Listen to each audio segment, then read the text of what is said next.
Sir ఈ దేవస్థానం 150 సంవత్సరాల నుంచి ఉందండి. అది పెద్దగా ఎవరికి కూడా తెలియదండి. ఇది దేవస్థానం ఉన్నట్టు కూడా గత 5-6 సంవత్సరాల నుంచి రామచంద్రరావు టేకప్ చేసిన దాని నుంచి ప్రజలకు కూడా చేరువయ్యే దేవుడు భక్తులు పెరిగారు విపరీతంగా. ప్రతిరోజు కూడా మనోడు ఏది అంటే సింహాచలం అప్పన్న స్వామికి ఎలా జరుగుతుందో అంత కాకపోయినా ఏదో ఆయన సోమత కొద్ది చేసుకుంటూ వెళ్ళిపోతున్నాడండి. చాలా బాగా చేస్తున్నాడు. ఎవరు కావాల్సిన డొనేషన్ ఇస్తున్నారు అందరూ. భద్రాచలం కూడా లోపల జరుగుతుంది. అది కూడా ఆఫీసర్ తాళాలు వేస్తారండి. అంటే ఏదైనా సమస్య ఉంటే పరిష్కరించుకోవడం మంచిది, కానీ ఇలాగ దేవుడిని రోడ్డు మీద లాగడం కరెక్ట్ కాదు. 10 మంది 10 మంది కూర్చొని మాట్లాడుకొని గుడిని సక్రంగా నడిపించే ఏర్పాటు సహకరిస్తారని ఎవరో మన రామచంద్రకి సహకరిస్తారని కోరుచున్నాం. అంటే ఇంత ప్రసిద్ధి చాలా తక్కువ టైంలో రామచంద్ర చాలా బాగా తీసుకొచ్చాడండి.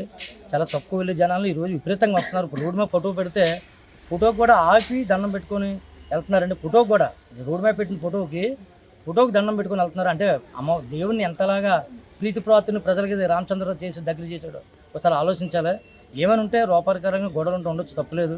జరుగుతుంటే ఎక్కడైనా సరే వీధిలో 15 రోజులు విగ్రహం పెడితే గొడవలు అవుతాయి, కానీ ఇది పెద్ద సమస్య కాదు.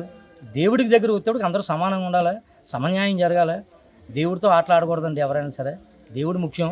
దేవుడి తరపున మనందరం కూడా సౌహృదయంతో మంచి మనసుతోటి అందరూ ఆలోచించుకొని ఇటువంటి నిర్ణయం ఎవరు తీసుకున్నారో వాళ్ళు పునరాలోచించి మంచి జరిగేటట్టుగా, ప్రజలకు మంచి జరిగేటట్టుగా. అంటే ఇది ఒక రామచంద్రరావు కాదండి, రామచంద్రకి సంబంధించింది కాదు.